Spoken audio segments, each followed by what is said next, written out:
శ్రీ గురుభ్యో నమ. సద్గురు శ్రీ శ్రీ శ్రీ చంద్రశేఖరేంద్ర సరస్వతి మహాస్వామి శ్రీపాదుకాం పూజయామి నమ. శ్రీమాతృభ్యో నమ. శ్రీపితృభ్యో నమ. శ్రీ గురుభ్యో నమ. నమో బ్రహ్మాదిభ్యో శ్రీ గురుభ్యో నమ. గురుకృపా హి కేవలం. ఆస్థా టీవీ ప్రేక్షకులకి శ్రీకాళహస్తీశ్వర శతక కార్యక్రమమునకు స్వాగతం. శతకము అనేటువంటి ఈ ప్రక్రియ కేవలము తెలుగు భాష కవితా ప్రయోగములో ఉండేటువంటి ఒక విశిష్ట అంశము. ఎందరో కవులు తెలుగు భాష యందు శతక సాహిత్యములలో పేరొందిని తద్వారా సమాజ నిర్మాణమునకు దోహదపడినటువంటి వారు ఎందరో మనకు కనబడుతూ ఉంటారు. సహజంగా శతకము అనగానే ఒక మగుటముతో రాయడం అనేటువంటిది ఒక ప్రాతిపదికగా వస్తున్నది.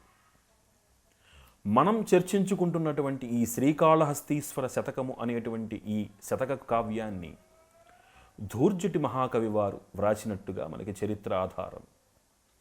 ధూర్జటి కవివారి వారి ప్రాంతము కడప జిల్లా ప్రాంతముగా తెలుస్తున్నది. అటు పిమ్మట వీరు శ్రీకృష్ణదేవరాయల వారి యొక్క ఆస్థాన అష్టదిగ్గజ కవులలో ఒకరిగా బహుప్రాముఖ్యతని బహుప్రాచుర్యమును వీరు పొంది ఉన్నారు. ధూర్జటి మహాకవి వారు కాళహస్తీశ్వర శతకమునకు ముందు శ్రీకాళహస్తి మాహాత్మ్యం అనేటువంటి ఒక అద్భుతమైనటువంటి గ్రంథాన్ని వ్రాసి ఉన్నారు. మరి శ్రీకాళహస్తీశ్వర మాహాత్మ్యాన్ని రాసిన తర్వాత మళ్ళీ శ్రీకాళహస్తీశ్వర శతకాన్ని రాయడం ఏమిటి? ఈ అనుమానం మనకి కలుగుతుంది. ఇక్కడ ఒక చిన్న అంశాన్ని మనం పరిశీలించాలి. కవిత లేదా కవి అనగానే మనకుండేటువంటి భావజాలములో అర్థమైనటువంటి నేపథ్యంలో ఒక ఉపమాన అలంకారము అలంకారప్రాయమై వర్ణన ప్రాధాన్యమైనటువంటి ఒక కవితగా ఒక అలంకారముగా అది చూపించబడుతోంది. నిజానికి కవిత లేదా కవి అనేటువంటిది సామాజిక స్పృహ కలిగినటువంటి అంశమని మనం అర్థం చేసుకోవాలి.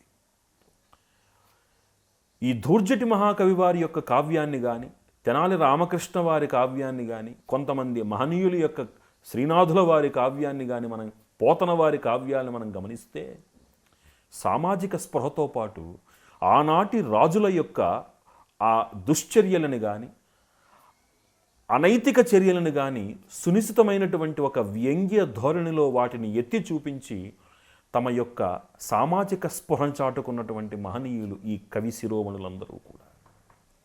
అలాంటి వారి కోవలోకి వచ్చేటువంటి వారిలో అగ్రగణ్యులు ప్రథమగణ్యులు ధూర్జటి మహాకవి వారు.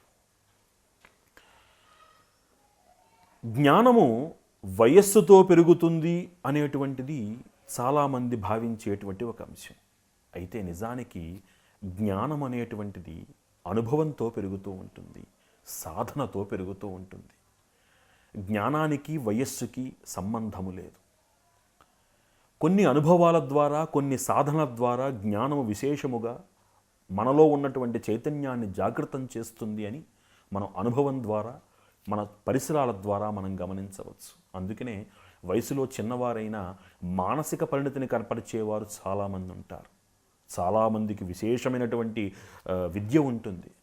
కానీ ఆ విద్యని జ్ఞానము వైపు నడిపించగలగడమే అతి ముఖ్యమైనటువంటి విద్య యొక్క లక్షణమై ఉండాలి. విద్య దదాతి వినయం, వినయం యాంతి పాత్రత అంటుంది మనకి శాస్త్రము.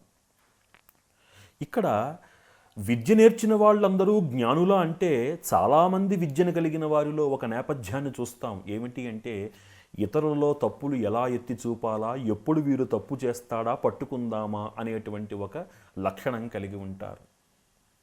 విద్య నేర్చిన వాడు జ్ఞాని కాలేడు, జ్ఞాని అయిన ప్రతివాడు గురువు కాలేడు.